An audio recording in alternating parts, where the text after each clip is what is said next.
In the Dasamsa, the most important planet is going to be Saturn. That's the key planet in the Dasamsa. The Dasamsa is the 7th Varga given by Parashara.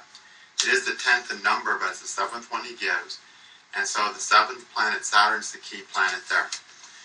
With the other Vargas, it really makes sense. It's easy to guess, figure out why a particular planet is the most important one. Like in the Drekana, which is happiness with siblings, Mars is the most important. And we know that Mars represents siblings. In the Navamsha, it's Venus, and we know that Venus represents marriage. In the Saptamsha, it's Jupiter, and we know Jupiter represents offspring and children. When it comes to the Dasamsha, all of a sudden we're stuck with Saturn, and it's like, what? How come Saturn? Because this is the chart of great fruits. And then the most important planet to have good in that planet is Saturn. How does that make sense? Well, the reason that is because the primary thing that prevents people from doing great things is their own vulnerabilities and insecurities and psychological weaknesses, basically. All of those of which are greater when Saturn's weak. When Saturn's strong, a person's able to detach themselves from their human frailties and actually do something great. The other thing, great things usually require a lot of responsibility and obligation. I guess obligation is a better word. In fact, one of the indications of the 10th Bhava that Parashara gives is obligations, the things that we sort of have to do. And that's another big part about doing anything great, that it requires you to fulfill all your obligations. And it doesn't matter what you do, there's always the hard part to it. There's the idea of, like writing a book, let's say, and becoming a great author. And it's wonderful to come up with a story. But the hard part of all that is writing that crude story, those ideas. The hard part is making it all fit and work out without holes, rewriting the loose parts that come up in the middle, remembering how something happened in the beginning of the book and that you can't just ignore that happening in the later part of the book. And, it's an extremely demanding, hard work to write a novel. As a result, most people who want to be authors and writers, want to write a novel, never succeed in doing it. Same with being a musician. A lot of people dream about being a rock star. But how many people do the hard work of 7 hours a day? Pay the price of doing that. Well, it's Saturn that helps us do that. And ultimately, to do anything great requires that we just keep on doing it until we have success. To persevere for all the setbacks that we're going to encounter. If you want to be a great rock star, there's always going to be someone that's going to tell you, you're not going to be capable of this. If you want to be an astrologer, there's always going to be somebody in your life, probably an important person, who's going to tell you being an astrologer is dumb. You have to persevere through all that stuff, okay? And then you have to persevere through the difficulties of getting started, okay? Just the sheer difficulties of whether it's getting your practice started and living on nothing until you get clients. Most people are not willing to do that when they read charts. As a result, most people who try to become professional astrologers, after 1 or 2 years of training, open up a practice and charge $200 a reading because they only can get 4 readings a week. And so they do mediocre readings at exorbitant prices. Most people aren't willing to charge what they're worth at first, which is $60 an hour, and live on $1,000 a month to become a great astrologer one day. Instead, they become a chintzy astrologer charging $200 a reading. But really, if your client comes to you and you don't know much and you charge $200, are they going to be happy and spread the word? They're not going to. Okay? So right away, that person has reduced their greatness because they're not willing to suffer the financial less. Same with an artist or musician. Are they willing to suffer financially for the years that it takes to become great at something? Most people aren't. I know so many people want to be artists. What are they doing? They're working full-time jobs because they're not willing to live on $500 to $1,000 a month, to live like a pauper for however long it takes. And why aren't people willing to do that? Because Saturn's not strong enough. They don't have the strength to persevere. And the reason they don't have that strength to persevere, because they really ultimately don't believe they can really succeed. And remember how when we did the directions yesterday, Varuna was the direction ruled by Saturn, the west. And you're like, Varuna is like, if you think about it, such an important part of such an important deity. He's with like the most important deity in some respects in the Rig Veda. Represents the consciousness behind everything that manifests everything. And of course, if becoming great is weaken our consciousness, or doing something great is weaken our consciousness, we don't really believe we'll get there. So why should we persevere? Why should we be willing to live on 500 to 1,000 a month while we become great at something, spending all of our time practicing that something to become great? Well, that's why you need a strong Saturn in the Dasamsa. To do something great, you have to weather all the people who think it's a ridiculous thing, or you're wasting your time, your loved ones, your parents, your spouse, whoever it may be. You have to be detached against their point of view. You have to be able to let go of your own insecurities about becoming great and do it anyway. You have to be willing to persevere and do the difficult and hard things. And then once you are great, you have this huge burden of greatness. You know? A lot of people want to become famous because they want the adoration of the public and the people. But the truth is, that's a burden. Nobody in their right mind would want that. Okay? People who become great, they do it because they have the inspiration to do that thing. And then if they find greatness as a result, they have the payment of the burden of a whole bunch of needy people who adore them, basically. Okay? And that's no fun to have, needy people coming after you all the time. Okay? I think there's a few personalities that actually enjoy that. But the average person finds that to be a burden. But a good Saturn will still pay their dues to the public, to the man at large, to the person who wants to, shake their hand, get their autograph, whatever. Okay? Be in the same room with them, get their baseball, get their guitar, whatever it is, So, but, that greatness is a burden. Doing something great is a burden. So, that's why Saturn, simply put, is the most important planet to have in this, strong in the Dasamsa. Okay?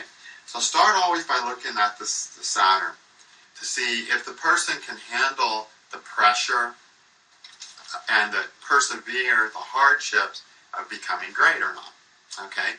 A weak Saturn personality just doesn't have that strong enough core to do it, Okay, and a lot of that is the psychological core, because of course Saturn represents all our psychological weaknesses and self-imposed limitations, which we have to overcome if we're going to do anything great, right? Okay, so Saturn's a key planet. You want Saturn in a good Logitati of Ashta, ideally. You want Saturn in an angle, preferably. 10th Bhavas best, of course, in a trine. Here's another interesting thing. In Jaimini, he talks about a person's capability to do something well, which is what leads to greatness. And he does that by looking at the 10th house from the Swamsha, and therefore also the 10th house or sign from the Pada. And also, okay, so, and he says, he gives some malefics that influencing that 10th, make things worse, and benefics, do better things. And he says Saturn, gives greatness. Okay?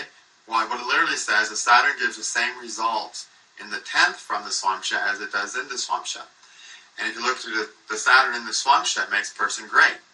Why? Because they persevere and they work hard and they have the self-abnegation necessary to sacrifice enough small things to really become who they are. Saturn in the 10th does the same thing. So we see another complementary idea that Saturn in the 10th, Saturn related to the 10th, Saturn in the Dasamsa is a good thing. Okay? And that's, again, the 10th from the Swamsha, that we really like Saturn. So Saturn's the key planet. And, of course, you can look for Saturn in the 10th from the Swamsha, too. In fact, when we did the Jaimini class and we did the 10th from the Swamsha part of Jaimini, we also looked at that in the Rashi and Navamsha, which we do for everything in Jaimini. And then we also looked at it in the Dasamsa. So you should, if you want a full Dasamsa analysis, look at the Jaimini angle, of the 10th from the Swamsha in the, which means the 10th from the Yatmakaraka position in the Dasamsa. Okay? And I'll try to remember to do that while we do this class, when I get to the examples. Alright, then the primary bhava to consider in the Dasamsa, due to the Dasamsa being the 10th Varga, is the 10th bhava. Okay? With the Lagna with Taurus, the 10th bhava is Aquarius. This is the bhava that can lead you to doing the biggest, best things. Okay? When you're in the action mode, the doing mode of making the biggest things happen. This is the key bhava for that. It's the karma bhava of doing great things. So, when you're running a dasha that relates to the 10th bhava in the Dasamsa, you can expect yourself to be trying to do the bigger things. If that bhava lord is strong, you'll succeed in them. If it's weak, you're going to suffer failures there. Okay? And also the 10th bhava, as a rule, sort of gives you a general idea, along with Saturn, about just how good the Dasamsa is how much capable of doing anything great the person is. Then when we add up all the numbers, and the number 10 gives 1. So the first bhava is also an important bhava.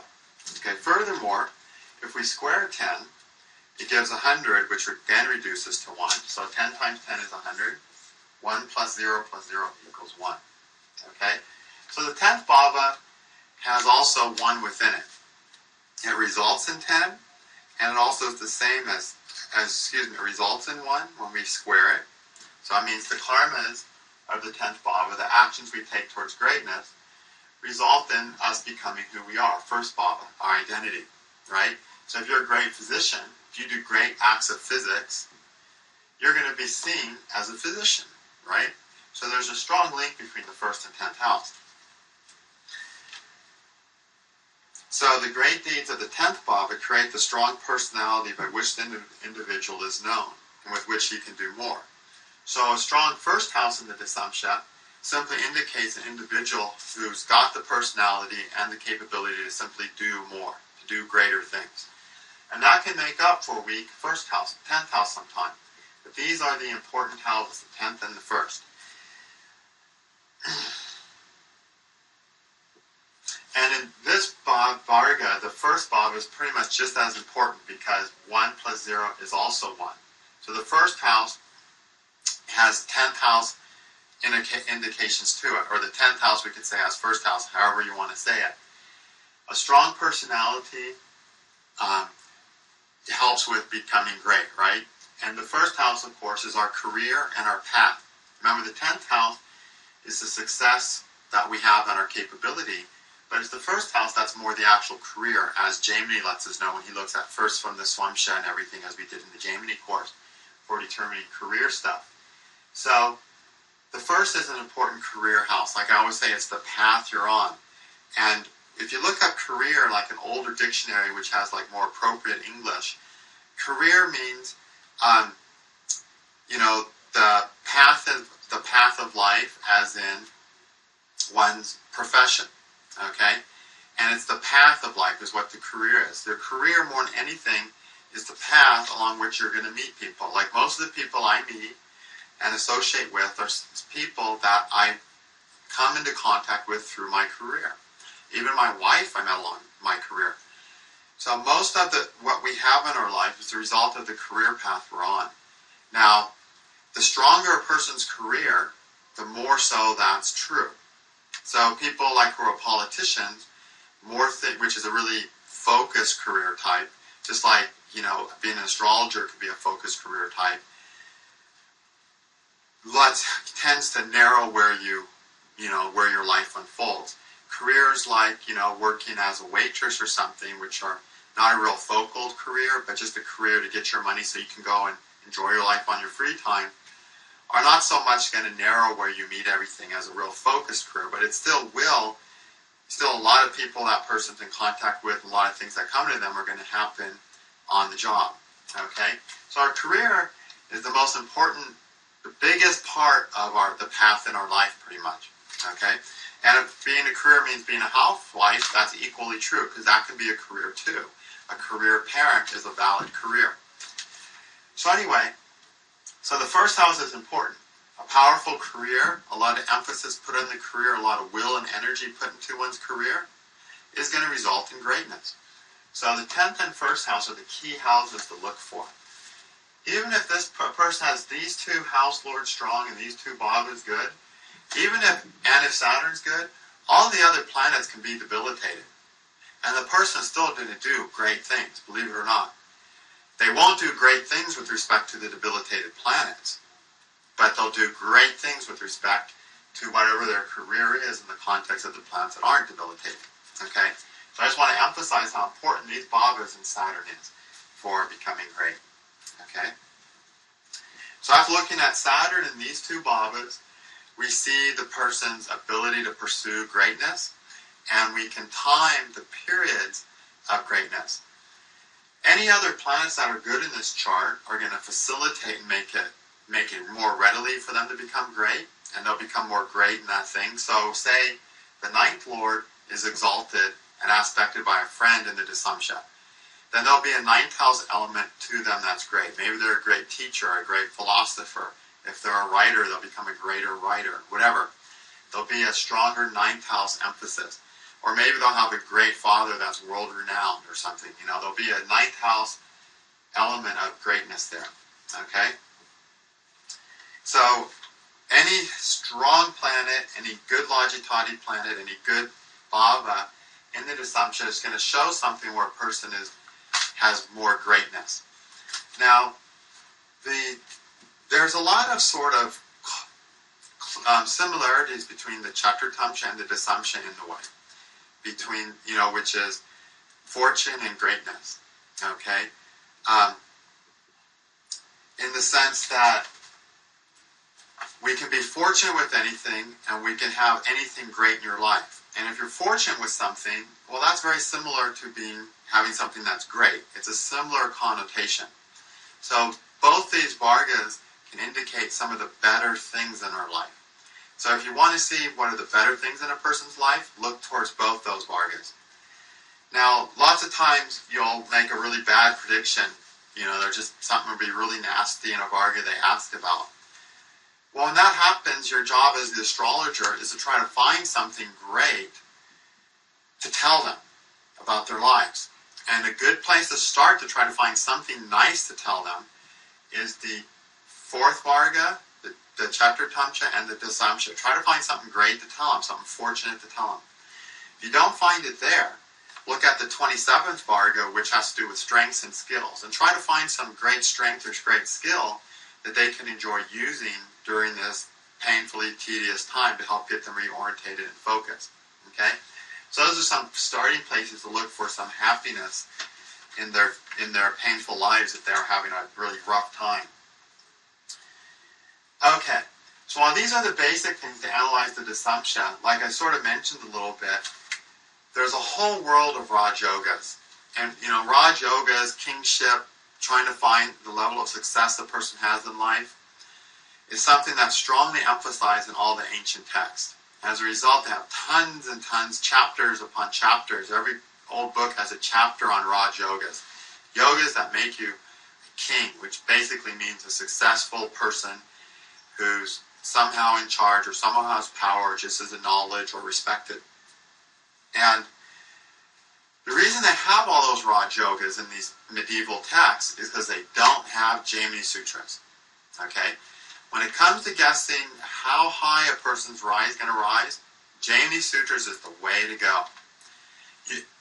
And after analyzing that, you can proceed to looking at the regular medieval text Raj Yogas. We'll have more classes on the ones of those that are valid at some point.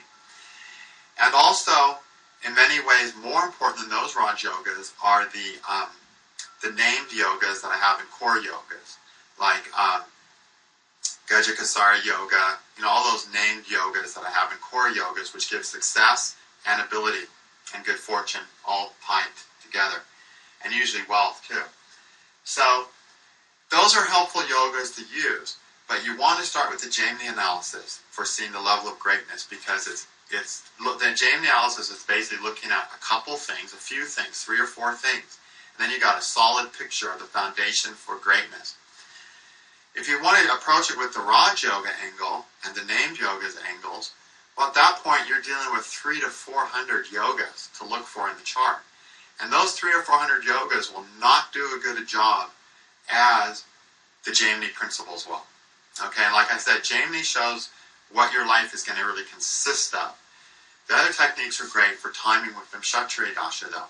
So learn those yogas, use your Dasamsa, particularly for timing the periods when they move up or do something great, okay, or have great success or great fortune. But don't ever skip Jaimini if you want to try to predict the level of greatness a person will have in life, because you'll always go wrong. I remember years ago when I first was introduced to these Jaimini yogas, the ones with the Bhava, Hor, and Gatika Lagna, the ones I basically show in Jaimini course, and the Srimanta yogas that are in Jaimini as well. I remember having learned all these Raj yogas and seeing lots of charts of famous people who just didn't have these great yogas. In fact, my friend who kind of started me with Vedic astrology when I was doing Western by giving me a whole bunch of books, we didn't have the luxury of talking much because we were living in an ashram at the time, but every once in a while he'd say something about astrology. Like he said, my wife would be black. Well, my wife's not totally black, but she's from India, so she's dark skinned. So every once in a while he would just tell me something like this. And one time he goes, when you find the charts of the most famous, powerful people, they won't have any of the Raj yogas you expect, And I found that to be true in many, many respects. So what's the thing that's making them these amazing, powerful people? Not these Raj yogas in the Rashi chart. What it is it's primarily the Jaimini principles, which are covered in the first 3 Jaimini courses, and likely some good, solid stuff in the Dasamsa. And some good stuff in some of the other Vargas, like the 60th Varga and stuff like that helps a lot too. But it's not going to be because of the normal Raj yogas that you hear about at every astrological conference, which honestly, if you didn't know, it would hardly matter. In fact, I can't remember last time I even used those basic Raj yogas. Seriously, it's been years I've even bothered looking for one because Jaimini answers it right. If I'm reading the Vimshakshatri Dasha, sure, I noticed, okay, they're running the Dasha of the 10th Lord who's conjunct the 9th Lord, and that's a Raj yoga, okay? But I don't go looking for those yogas to see how great they're going to be. 5 seconds of looking at Jaimini answers it so much better. So then after, I got introduced to those, I took charts of famous people like Einstein and Mozart, these real heavy-hitting, famous people. And that they were just loaded up on these Jaimini yogas. That's when they were just like, wow, whereas they didn't have any more of the common Raj yogas as the person who lives next door to me who, has his own carpet cleaning business, for instance, So Jaimini is the key for that kind of stuff. But the Dasamsa is great to see where the person is going to be, really most productive in doing something great, okay?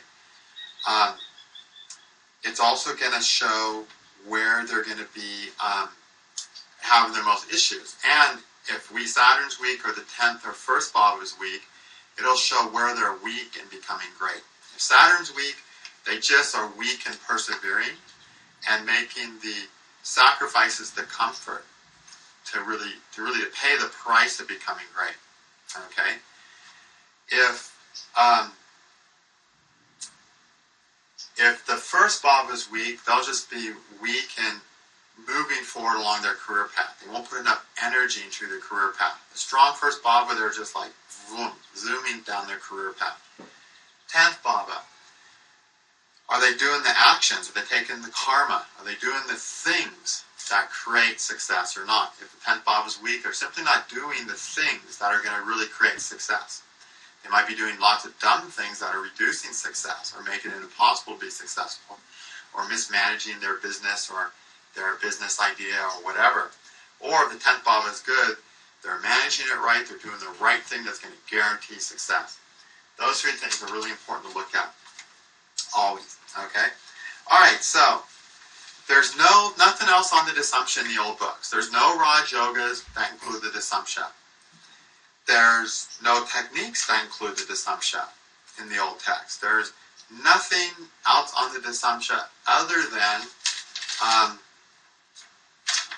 the directions, lords of the directions given in Brihat Parashara. That's all we have to work with. But see, Parashara just gives us that simple thing. And you see how much we have to work with now just using the mathematical understanding of what Vargas are, finding the key planets, the key house, finding, the deities and seeing what those deities represent. All of a sudden we have an hour's worth of interpretation for one Varga chart. So imagine doing that for all 16 Vargas. Now we got a minimum of 16 hours to read a person's horoscope if we really want to do a good job. Plus we got an hour to put into Shadbala if we want to, or 2 easily in Shadbala. So you see how you could just go on and on forever. Alright, so examples coming up in the next video to help you see how to use all this stuff. And as always, the key things to reading any Varga is knowing your Lajitadya Bhashtas and knowing how to judge the Bhavas, as I taught in those 2